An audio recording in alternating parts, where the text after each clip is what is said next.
Hello everyone, আমি Tania, tarot এবং astro specialist. তো 2025-এ তোমরা যে যে সমস্যার সম্মুখীন হয়েছিলে, যেমন ধরো অ্যাংজাইটি ছিল তোমার লাইফে, তুমি সাকসেস পাওনি, তোমার শত্রু প্রচুর বেড়ে গেছিলো, এই সমস্ত যে সমস্যাগুলো ছিল সেগুলো কি 2026 সালে মুক্তি পাবে? তো চলো সেটা জেনে নিই। তোমাদের কিন্তু এই দুটো কার্ড বেরিয়েছে, ওকে?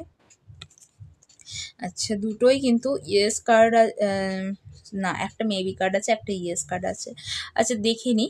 তোমাকে কিন্তু প্রথমত ইউনিভার্স যেটা বলছে, তোমাকে রেস্ট নিতে হবে, তোমাকে রিল্যাক্সেশন করতে হবে, তোমাকে রিনুয়াল, তোমাকে নিজের ওপর কাজ করতে হবে, ঠিক আছে? তোমাকে নিজেকে স্পিরিচুয়াল হতে হবে, নিজেকে রেস্ট নিতে হবে, নিজের ভালোটা নিজেকে বুঝতে হবে, তবে কিন্তু এই ইয়েসটা আসবে গিয়ে, ঠিক আছে? যেখানে তুমি দেখতে পাচ্ছ মুভমেন্ট করছো, তুমি প্রোগ্রেস করছো, এগিয়ে চলছো, তুমি অ্যাকশন নিচ্ছ, এবং তুমি উইল পাওয়ারের সাথে তুমি